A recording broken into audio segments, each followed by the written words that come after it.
ఎంత దుర్మార్గంగానే వ్యవహరిస్తామని చెప్పేసి ఇవాళ కాంగ్రెస్ పార్టీ నాయకులు ప్రవర్తించడం అనేది చాలా దుర్మార్గం. ఈ నకిలీ దేశభక్తులతోటి జాగ్రత్తగా ఉండాలని చెప్పేసి నేను ప్రజలను కోరుతా ఉన్నాను. సైనిక దళాల సమరోత్సాహాన్ని, వాళ్ళ యొక్క త్యాగాలను, వాళ్ళ యొక్క శక్తి సామర్థ్యాలను, వాళ్ళ విజయాలను రాజకీయ ప్రయోజనాలు కోసం వాడుకోవడం కోసం ఒకళ్ళు తిరంగా ర్యాలీలను చేస్తారు, చేయండి తప్పులేదు. ఒకళ్ళేమో జై హింద్ అని చెప్పి మళ్ళీ అదే సైనిక దళాలని విమర్శించే ప్రయత్నం చేస్తారు. ఇదే కాంగ్రెస్ పార్టీ 10-15 రోజుల ముందు ఇదే ముఖ్యమంత్రి ఇక్కడ ర్యాలీ చేశాడు సైనిక దళాలకు మద్దతుగా. మళ్ళీ ఇప్పుడేమో సైనిక దళాలు తప్పు చేశాయన్నట్టుగా మాడుతూ ఉన్నారు. రేవంత్ రెడ్డి గారు మీరెవరు? దేశ ప్రజలందరికీ హక్కు ఉంది ఏడవడానికి, కానీ ఏ అంశం మాట్లాడాలి, ఎంతవరకు మాట్లాడాలనే విషయంలో పరిమితులు ఉండాలనే విషయాన్ని కూడా గమనించాలి.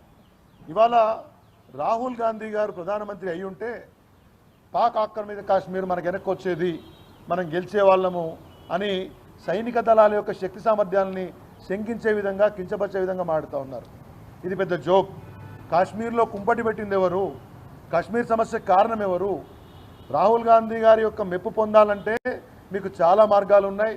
మీరు ఢిల్లీకి పోతే 30 సార్లు పోయినా 3 గంటలు గేటు బయట ఉన్నా కానీ రాహుల్ గాంధీ గారు మీకు అపాయింట్మెంట్ ఇవ్వట్లేదు, అది వేరు సంగతి. కానీ ఈ రకంగా పొగిడి లేని అంశాన్ని తీసుకొచ్చి దానిలో సైనిక దళాలను వాడుకొని మీ పార్టీ నాయకుల మెప్పు పొందాలనుకోవడము ముఖ్యమంత్రి గారికి, రేవంత్ రెడ్డి గారికి సరికాదు. మీకు ఒక బాధ్యతాయుతమైనటువంటి పదవిని ప్రజలు ఇచ్చారు, దాన్ని దుర్వినియోగం చేయొద్దు. ఇవాళ బీజేపీ, కాంగ్రెస్ రెండూ కూడా దొందేలాగా డబుల్ స్టాండర్డ్స్తో వ్యవహరిస్తూ ఉన్నాయి. ప్రజలు జవాబుదారీకి ఉండకుండా సైనికుల త్యాగాలు పోయినాయి. Army, air force, naval forces, paramilitary forces, internal forces అందరి యొక్క త్యాగాలు పోయినాయి. కానీ అది కాదు వీళ్ళకి ముఖ్యం. అసలు విషయం ఎక్కడికో పోయింది. రాహుల్ గాంధీ ప్రధానమంత్రి కావాలన్నా, మోడీ గొప్పగా పనిచేసిండా, ఇదా మనకు కావాల్సింది? ఇవాళ దేశం ఇటువంటి పరిస్థితిని ఎదుర్కొన్నప్పుడు సైనిక దళాల యొక్క సామర్థ్యాన్ని మనం, వాళ్ళ యొక్క త్యాగాలను గుర్తు చేసుకుంటూ, వాళ్ళు చేసినటువంటి పనిని మెచ్చుకుంటూ, దేశం ఒక్కటిగా ఉన్న సందర్భంలో కాంగ్రెస్, బీజేపీ దుర్మార్గమైనటువంటి రాజకీయాలు చేయడం, ఆ రాజకీయాల్లో సైనిక దళాలను వాడటం అనేది, వారి పేరును గుంచడం అనేది సరైన పద్ధతి కాదు అనే విషయాన్ని కూడా వాళ్లకు నేను గుర్తు చేస్తూ, దేశ భద్రత, సైనిక దళాల అంశం చాలా సున్నిత అంశం. మాట్లాడేటప్పుడు బాధ్యతగా ఉండాలి. ఇటువంటి స్టేట్మెంట్స్ అయితే ముఖ్యమంత్రి గారు ఇస్తున్నారో, ఇలా కాంగ్రెస్ పార్టీ ఎటువంటి నాయకులను తయారు చేసి దేశం మీద గోలుతుందో, ఎటువంటి బాధ్యతారహితంగా ఉంటుందో మరి వాళ్ళ ప్రజలు గమనించాలని కోరుతూ, ఇటువంటి యొక్క వ్యాఖ్యలు భవిష్యత్తులో పునరావృతం కాకుండా కాంగ్రెస్ నాయకత్వం చూసుకోవాలి. ఈ తరహా విధానాన్ని బీఆర్ఎస్ పార్టీ తీవ్రంగా ఖండిస్తుందని కూడా మీ ద్వారా తెలియజేస్తా ఉన్నాను. ఏమండి, అదే చెప్తున్నా కదా నేను. ఇప్పుడు కాంగ్రెస్ పార్టీ ఎవరిని అడుగుతుందో నాకు కూడా అర్థం కాలేదు. బేసికల్లీ ఒకవైపు పాక్ లీడర్లు కానీ, పాక్ ఆర్మీ కానీ, లేకపోతే ఒక వెస్టెడ్ ఇంట్రెస్ట్ ఉండి భారతదేశానికి వ్యతిరేకంగా ఉండే మీడియా అడిగేటటువంటి క్వశ్చన్లు రేవంత్ రెడ్డిని మాట్లాడడం అనేది నాకు నిజంగా ఆశ్చర్యం వేసింది. ఎన్ని రాఫెల్ జెట్లు, ఇది ఏం మాట అంటే భారత వాయు సైన్యం యొక్క లేకపోతే ఆర్మీ యొక్క శక్తి సామర్థ్యాలు మీరు శంకిస్తున్నారా? అది కాంగ్రెస్ పార్టీ సమాధానం చెప్పాలి. రాహుల్ గాంధీ ప్రాపకం కోసము ఎంత నీచానికైనా నేను దిగజారుతాను, మాట్లాడతానంటే సరైన పద్ధతి కాదనే విషయాన్ని కూడా రేవంత్ రెడ్డి తెలియజేసుకున్నాను.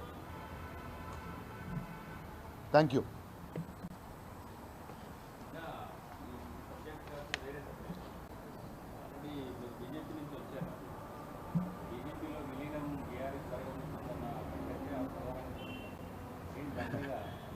అంటే బేసికల్లీ ఈ అంశం మీదనే నేను చెప్పాలని వచ్చాను.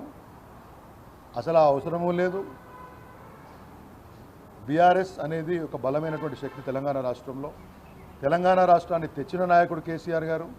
తెలంగాణ రాష్ట్రాన్ని 10 సంవత్సరాల పాటు బ్రహ్మాండంగా అభివృద్ధి పదంలో నడిపి దేశంలోనే అగ్రగామిగా తలసరి ఆదాయం కావచ్చు, తలసరి విద్యుత్ వినియోగం కావచ్చు, లేకపోతే జీడీఎస్పీ కావచ్చు, జిఎస్డిపి కావచ్చు, ఏ రంగాన్ని తీసుకున్న వ్యవసాయం నుంచి పారిశ్రామిక రంగం వరకు, ఉద్యోగాల కల్పన నుంచి మిగతా అన్ని రంగాల వరకు బ్రహ్మాండంగా తెలంగాణను అభివృద్ధి చేసినటువంటి యొక్క నాయకుడు కేసీఆర్ గారు.